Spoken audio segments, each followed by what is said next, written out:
buildings and parks, gasworks and waterworks, though unfortunately many of them have been secured not by public savings but by public borrowings, and there is the heavy negative wealth of a large debt to be set against them. But the Thames has added more to the wealth of England than all its canals, and perhaps even than all its railroads. And though the Thames is a free gift of nature, except in so far as its navigation has been improved, while the canal is the work of man, yet we ought for many purposes to reckon the Thames a part of England's wealth. German economists often lay stress on the non-material elements of national wealth, and it is right to do this in some problems relating to national wealth, but not in all. Scientific knowledge, indeed, wherever discovered, soon becomes the property of the whole civilized world, and may be considered as cosmopolitan rather than as specifically national wealth. The same is true of mechanical inventions, and of many other improvements in the arts of production, and it is true of music.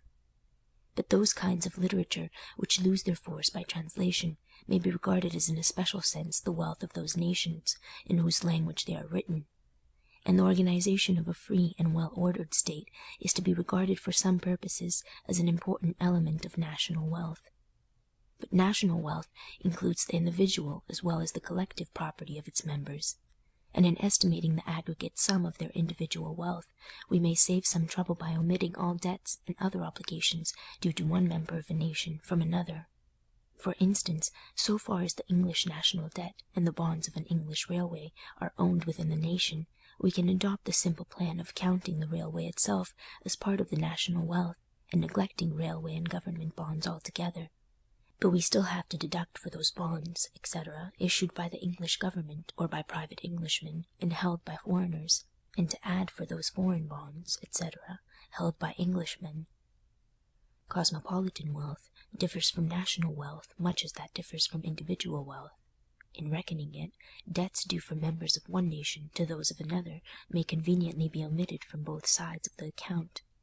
Again, just as rivers are important elements of national wealth, the ocean is one of the most valuable properties of the world.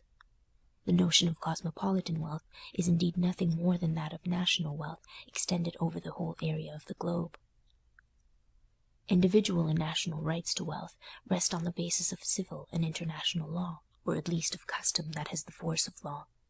An exhaustive investigation of the economic conditions of any time and place requires, therefore, an inquiry into law and custom, and economics owes much to those who have worked in this direction, but its boundaries are already wide, and the historical and juridical basis of the conceptions of property are vast subjects which may best be discussed in separate treatises.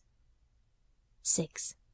The notion of value is intimately connected with that of wealth, and a little may be said about it here.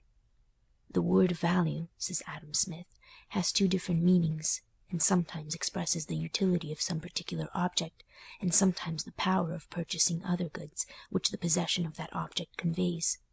But experience has shown that it is not well to use the word in the former sense. The value, that is the exchange value, of one thing in terms of another at any place and time, is the amount of that second thing which can be got there and then in exchange for the first. Thus the term value is relative, and expresses the relation between two things at a particular place and time. Civilized countries generally adopt gold or silver or both as money. Instead of expressing the values of lead and tin and wood and corn and other things in terms of one another, we express them in terms of money in the first instance, and call the value of each thing thus expressed its price. If we know that a ton of lead will exchange for 15 sovereigns at any place and time, while a ton of tin will exchange for 90 sovereigns, we say that their prices then and there are 15 pounds and 90 pounds respectively, and we know that the value of a ton of tin in terms of lead is 6 tons then and there. The price of everything rises and falls from time to time and place to place, and with every such change the purchasing power of money changes so far as that thing goes.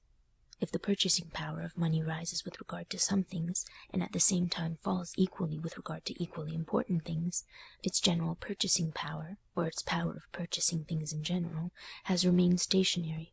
This phrase conceals some difficulties, which we must study later on, but meanwhile we may take it in its popular sense, which is sufficiently clear, and we may throughout this volume neglect possible changes in the general purchasing power of money.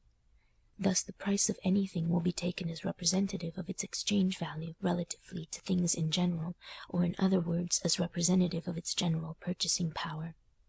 But if inventions have increased man's power over nature very much, then the real value of money is better measured for some purposes in labor than in commodities.